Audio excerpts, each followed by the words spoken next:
गुजरात के राजनीतिक इतिहास के इस चौथे अध्याय में आपका स्वागत है।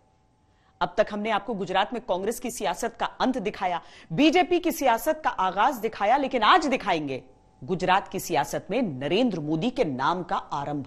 गुजरात में भूकंप और सूखे के राहत कार्य में सुस्ती के कारण केशुभाई पटेल के खिलाफ नाराजगी बढ़ती जा रही थी और ऐसे में तत्कालीन प्रधानमंत्री अटल बिहारी वाजपेयी ने दिल्ली में संगठन की जिम्मेदारियों में व्यस्त नरेंद्र मोदी को फोन लगाया। ट्रांसफर ऑफ पावर हो रहा था और मैं श्मशान में आज तक के हमारे कैमरामैन गोपाल की श्मशान यात्रा में था।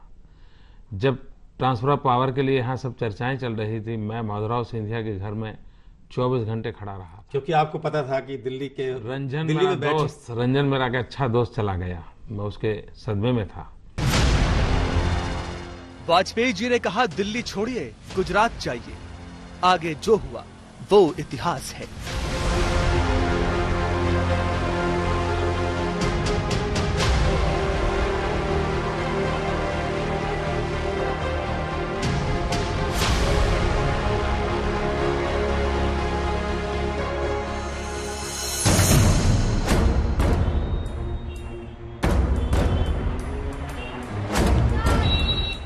पर गुजरात में मान मनोवल का एक दौर अभी बाकी था।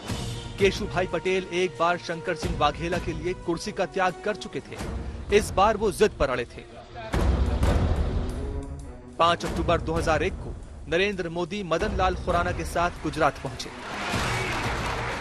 और उसके पहले ही केशुभाई पटेल पार्टी को धमकी दे चुके थे कि इस बार अगर मुझे हटाया गया तो मैं राजनीति से संन्यास ले लूंगा। लेकिन ये भूकंप के बाद काफी सारी चीज राजनीतिक तौर के, सियासी तौर पे काफी सारे बदलाव आ गए थे और तब ये 2002 के भी चुनाव आ रहे थे गुजरात के विधानसभा के। तो जो केंद्र में भाजपा की सरकार थी और तब जो अटल जी थे, अडवाणी जी थे, उनको ये एक चिंता दोहरा रही थी कि कैसे हम लोग इसका एक रिवैल्यूएशन किया जाए और गुजरात में कैसे अभी इलेक्शन जा रहे हैं तो उसके पहले कैसे ये डैमेज कंट्रोल की जो बात है या फिर जो सरकार पे जो एक छवि हो गई थी वो कैसे बदलाई जाए। पर दिल्ली में सब कुछ तय हो चुका था। 6 अक्टूबर 2001 की शाम को पार्टी के विधायक दल की बैठक हुई। नरेंद्र मोदी के नाम का प्रस्ताव पास हुआ। अगले ही दिन यानी 7 अक्टूबर 2001 को नरेंद्र मोदी ने गुजरात के 14वें मुख्यमंत्री के तौर पर शपथ ले ली। नरेंद्र दामोदर दास मोदी ईश्वरना नामे सौगंध लઉં છું। ईश्वरना नामे सौगंध लઉં છું।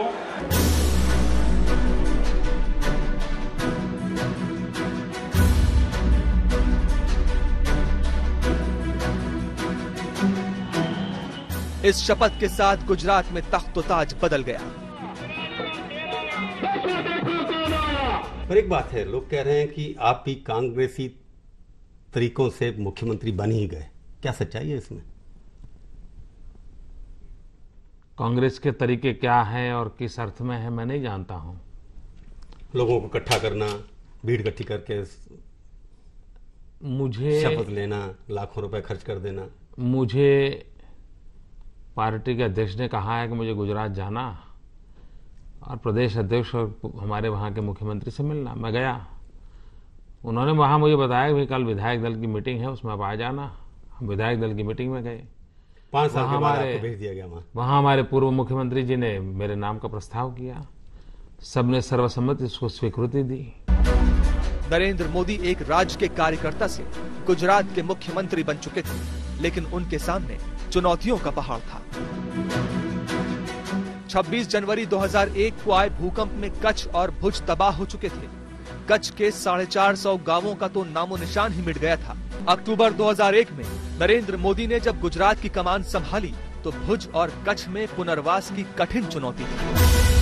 हमारी सरकार ने तय किया कि हमारे सारे मंत्री, सभी नेता उन गांवों में जाएंगे जहां पर भूकंप के कारण अनेक परिवारों के अनेक दीप बुझ गए हैं। उनके बीच दिन बताएंगे, उनके दुख में सहभाग करेंगे। केशुभाई पटेल ने 3.5 साल का कार्यकाल संभाला था। नरेंद्र मोदी को पता था कि अगला चुनाव आने से पहले उनके पास महज 18 महीने हैं। इसलिए उन्होंने आपदा को अवसर में बदलने की कोई कसर नहीं छोड़ी।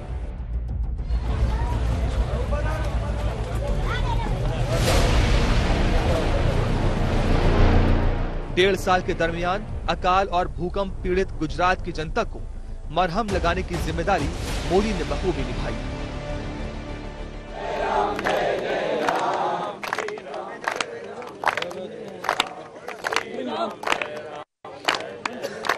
जिस तरीके से उन्होंने भूकंप के राहत कार्य जो हुए, रिलीफ वर्क, उसमें जो जिस तरीके से उन्होंने रोल प्ले किया, ऑर्गेनाइज किया, पार्टी को ऑर्गेनाइज किया, एनजीओज को ऑर्गेनाइज किया, डायरेक्शन दिया, और उस परिस्थिति में जहां मेरे ख्याल से ऐसा भूकंप गुजरात में 50 साल के बाद हुआ था उस टाइप का, उसके पहले एक बार हुआ था अंजार में, उसी एरिया में।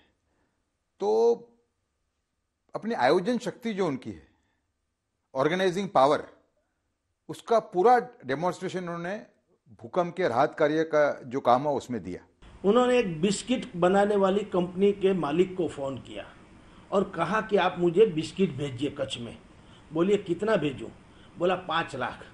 तो उन्होंने कहा कि मैं 5 लाख बिस्किट यहाँ भेजूं? बोला 5 लाख नहीं, 5 लाख टन आप बिस्किट भेजिए, क्योंकि यहाँ रोटी बोटी कुछ पके अभी होने वाला नहीं है।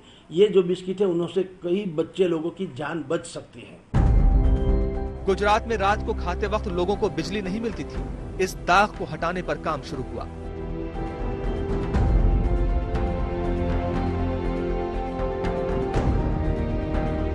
गुजरात में हर दूसरे साल भयंकर सूखा पड़ता था।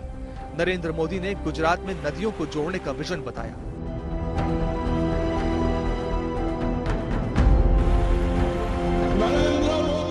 मोदी ने काम की शुरुआत की और लोगों का भरोसा नजर आने लगा। नरेंद्र मोदी। लेकिन फरवरी 2002 में एक घटना ने गुजरात के माहौल को बदल दिया। अयोध्या से साबरमती एक्सप्रेस वापस लौट रही थी, जिसमें कार सेवक सवार थे। जैसे ही ट्रेन गोधरा पहुंचती है, दंगाई उसमें आग लगा देते हैं। 59 कार सेवकों की जिंदा जलने से मौत हो गई। इस घटना के बाद पूरे गुजरात में हिंसा की आग फैल गई।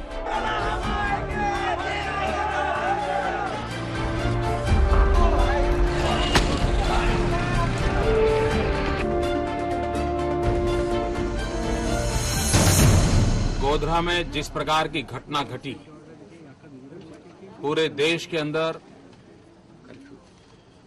स्वाभाविक रूप से आक्रोश, शोक एवं गुस्से का माहौल बन गया था। 40 महिला और बच्चों को जला देना, 18 पुरुषों को जला देना, ये जघन्य कृत्य था।